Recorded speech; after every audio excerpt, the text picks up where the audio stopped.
बिना किसी साक्ष्य के, बिना किसी प्रमाण के किसी भी आरोप लगाना और किसी भी तरह का अनर्गल आरोप लगाना ये गलत चीज़ है। कई बार कुछ चीज़ें पॉलिटिकल होती हैं, लेकिन इस बार आरोप नगर पालिका पे, शासी अधिकारी पे, अध्यक्ष पे, सभी पे लगाया गया है।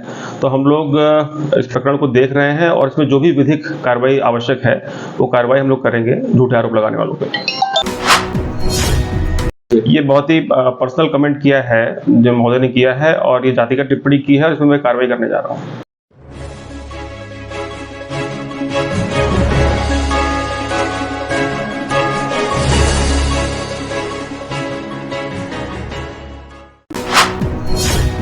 गंभीर आरोप लगाए जा रहे हैं, क्या कहना है?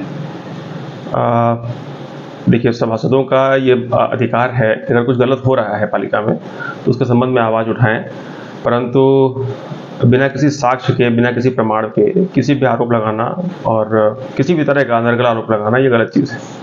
उन्होंने आरोप लगाया था कि जो पेमेंट होना था 10 से 40% 100% कर दिया गया, जो 10% डिवाइड होना था, उसके बारे में क्या कहेंगे आप? ये जानकारी के अभाव में ऐसा एक आरोप लगाया जा रहा है। दीनदयाल उपाध्याय योजना के अंतर्गत हम पेमेंट करना था, 30 जून लास्ट डेट थी उसकी, और उसमें हमारे अवर अभियंता द्वारा जो पत्रावली प्रस्तुत की गई उस भुगतान किया गया है और बिल्कुल विधि सम्मत किया गया है। उसमें ऐसा कोई नियम नहीं है कि 10% करना है या 20% करना है।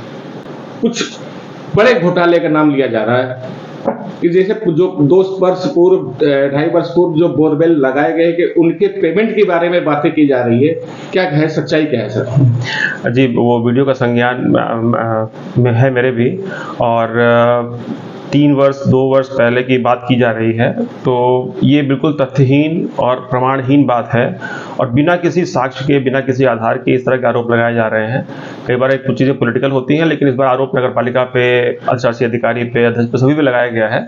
तो हम लोग इस प्रकरण को देख रहे हैं और इसमें जो भी विधिक कार्रवाई आवश्यक है वो कार्रवाई हम लोग करेंगे झूठे आरोप लगाने वालों पे। 35 लाख रुपए का घोटाला बताया जा रहा है सर। कोई घोटाला अगर हुआ है तो उसका साक्ष्य प्रस्तुत करें, और बिना साक्ष्य के सिर्फ आरोप लगाना तो गलत चीज़ है। कैसे जो बोरवेल के प्रस्ताव गए हैं जी, उसमें डीएम को भी भरमाने के लिए नगर पालिका पे आरोप लगाए हैं। जी।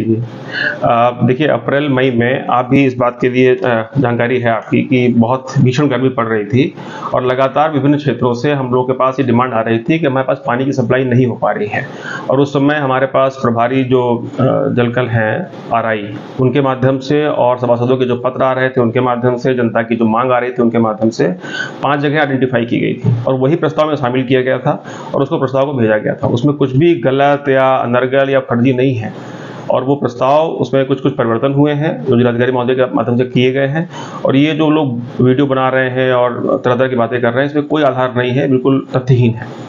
तो जो जिस तरीके से बताया जा रहा है, जो पुरानी बोरवेल है उनको दिखाकर बताया जा रहा है कि इसके भी पेमेंट कराने की बात की जा रही है और कहीं ना कहीं घोटाले की बात की जा रही है। बिल्कुल, इस पे ये बहुत अनर्गल और तथ्यहीन आरोप लगाया गया है और इस तरीके से किसी को कुछ भी करने की अनुमति नहीं दी जा सकती। तो हम लोग जो भी विधिक कार्रवाई संभव है कड़ी से कार्रवाई करेंगे इसके ऊपर। हम लोग जनता के प्रति ही उत्तरदायी हैं और जो भी जनता से डिमांड आती है, चाहे वो पानी को लेकर के हो, चाहे वो लाइट को लेकर के हो, तो हमारे जो भी संसाधन उपलब्ध है उनके आधार पर हम लोग कार्य कराने का प्रयास करते हैं और करते रहे हैं और आगे भी करते रहेंगे।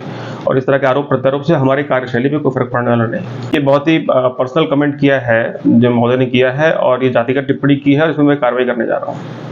जिस तरीके से इसमें वायरल जो भी चल रहे, संचारी रोग चल रहे, इसके बचाव के लिए जनता से क्या अपील करना चाहेंगे? जनता से हम वही अपील करेंगे कि अपने आसपास साफ सफाई रखें। जो भी स्वास्थ्य विभाग की तरफ से हमें सूचनाएं दी जाती हैं कि हमें क्या क्या चीज़ों का पालन करना है, लाइक कहते हैं कि शाम को जो है आप पूरी बांह का कपड़ा पहने, पूरी फुल शर्ट पहने और मच्छरदानी का प्रयोग करें और अपने आसपास साफ सफाई रखें और जो भी प्रिकॉशंस हैं उनको पूरा करें। और साथ में नगर पालिका जो साफ सफाई का अभियान छेड़ती है और चला रही है लगातार, उसमें हमारा सहयोग करें। और क्या क्या प्रयास किए जा रहे हैं जो टांडा के हित में हो, टांडा की व्यवस्था अच्छी निखरने के लिए? देखिए, हम लोग कुछ ऐसी सड़कें आइडेंटिफाई की हैं जो बहुत समय से क्षतिग्रस्त हैं, तो जिलाधिकारी महोदय का भी निर्देश था, तो उनको हम लोग जल्दी से जल्दी उन पे काम शुरू कराएंगे। इसके अतिरिक्त बहुत सारा क्षेत्र है टांडा में जहाँ पर अभी पाइप वाटर सप्लाई नहीं है, तो उसका प्रस्ताव हम लोगों ने जो है बनाया हुआ है और जल्दी से जल्दी हम लोग पानी उन क्षेत्रों में पहुँचाने का प्रयास करेंगे जहाँ पानी नहीं पहुँच पा रहा है। इसके अतिरिक्त लाइट एक हमारा जो है एक फोकस एरिया है, जहाँ जहाँ पर भी अंधेरा रहता है या शिकायत मिलती है, वहाँ पर हम चाहते हैं कि हमारा टांडा पूरा प्रकाशमान रहे।